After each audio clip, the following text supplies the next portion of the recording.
Nice little crew today. What's up, guys? What's up, man? How are you? Good. You able to feel like deja vu there at the end in that last drive for you guys? Oh, yeah. Would love for him not to be that close again, but yeah, I know Chad's been coming in and killing it, so it's good to rely on him in the end, but, I'm happy with the offense, having the ball in the end and being able to drive down and, sealing the deal, so that was cool. What's being said in the huddle on that final drive when you guys trot out onto the field? Yeah, I think just, this is the time now. If this is the last chance we get to really do it, if we didn't get it then time was against us. So, yeah, everybody knew what they needed to do, and we went out and executed. 3 straight weeks without a sack allowed. From you guys, from Kyler's ability to use his legs, from your perspective and as the leader of that line, what is contributing to the time in the clean pocket so consistently? Well, for sure, you can't really talk about 0 sacks without mentioning Kyler, the way he moves around back there, throwing the ball away, giving us a chance to get back to the line of scrimmage, just his ability of to understand how to extend plays.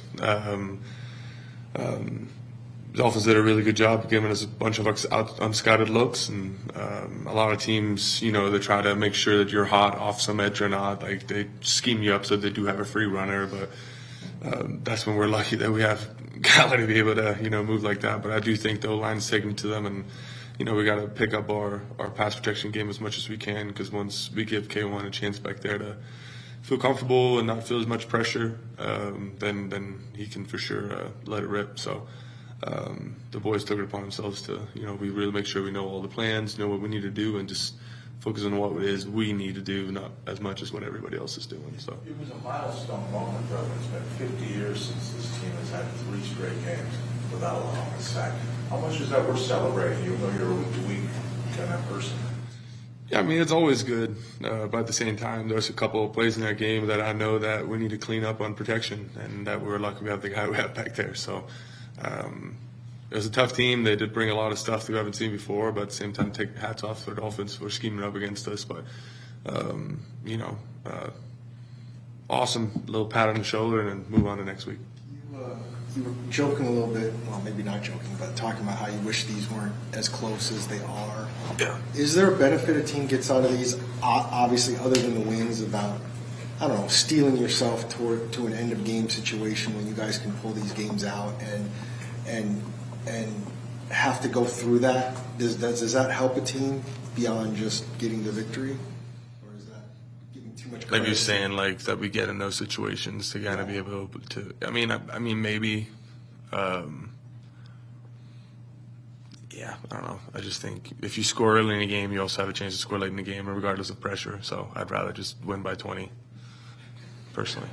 Do you feel like going into this week, was there any renewed focus or more focus on that intermediate passing game, or did it just sort of work out with that connected more? I just block my boys in front of me. I don't really know much about intermediate or pass game or where Kyler throws the ball. So I know it's probably not a super good answer, but yeah, I just worry about blocking the guys in front of me. I don't know what routes they're running. I don't know what they're doing, and yeah, so I don't know. Staff's more of just the interactions, and I know obviously you're not in the wide receiver room, but but just are you seeing Marvin kind of come of age, and how fun is that to see him, adapting and having success in a game like that? Yeah, Marv is he's a big head down, just get to work kind of guy. So ever since he came in here, he was already outside doing extra work with our trainers and doing all kinds of extra stuff, and that's just what he does. So it's kind of cool to just see him that it seems like a big transition for him. That's just something that he's always done. So, and he always goes out and is very smart, and I don't know exactly what they're talking about when you hear him talking about routes and what they want to do, what they want to achieve versus X coverages, then you can kind of see it on him, and that he's just taking it this is what you want me to do. He understands it and he can adjust. And I think that's the biggest part you can see in young players. If they're all going to make mistakes, and Marv has made some mistakes, just like we're all making mistakes. But the big issue, or not the big, but the big indicator of how good you are is, okay, well then do you know how to fix them? And I think just from an early on, I think Marv has only gotten better. So that's really awesome to see, even though I'm not in the receiver room. But yeah. It's not common that when you have to go down to depth on an offensive line, a lot of teams like to stick with one player, and Cardinals did a little last year, and this year the rotation with Tristan and with Isaiah, and it's working. So how is that working with going into the depth and having a bit of a rotation there next to you? Like, how are you guys pulling that off? Yeah, I mean, I think it's just from up top. There are some things that they want to see, of course, but for us, for an old lineman, we're always just like, well, whatever hand we've been dealt, we just got to work with it. So injuries happen, rotations happen, all these different things are happening. So I think Tristan and Isaiah, they're both just ready to just be like, hey, whenever I get a chance to go out there and ball out, I'm going to ball out, or I'm going to do the best I can when I'm out there. So proud of those guys for also staying in the game, because I know it's also hard being in and out. So, but, I think everybody's just accepting the fact of what it is and then just rolling with it. So I'm proud of all the boys up front for sure. Is one of maybe the underrated things that had to adjust or tweak at all, losing Will when you're in the silent count and someone's letting you know that Kyler's ready? Is that something that maybe people might not think about, or is that really not a huge thing from player to player to communicate?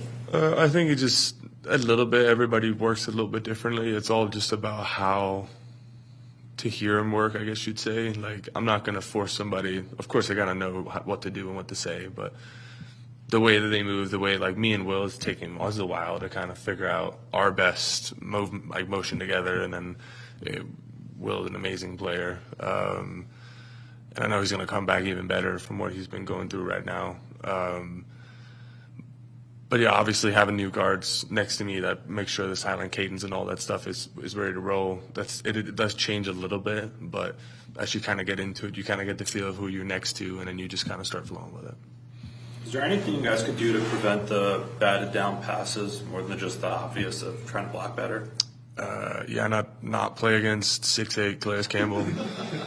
That's usually a good thing when they're not 6'8". That's probably the best answer on that one. Where have you seen a guy like Isaiah take that next step? Say again? Where have you seen a guy like Isaiah improve the most?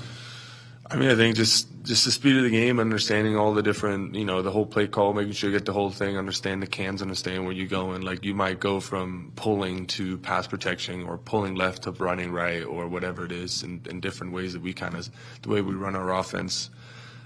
So he just needs to. That's something that I think he's done a really good job at, taking care of and doing better and better, and just settling down, trusting that he's here for a reason and that he knows that he can play in this game. He was drafted where he's at because he has a lot of talent and he's really good at what he does. So he just needs to make sure to trust himself, and I think that's something that he's been doing better and better every week. There were a lot of quotes out of the Dolphins locker room saying we knew Kyler was athletic, but that was some serious escapability.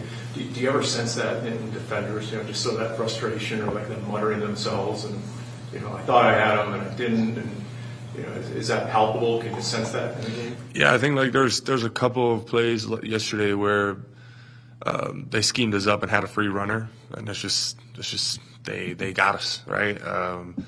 And he just keeps making plays and running around them. And I think you can definitely see on the free runners, like, damn, I thought I had him, but then they were too excited when they got in there, because usually there's not a quarterback that can move like that. So, like, hell yeah, sack.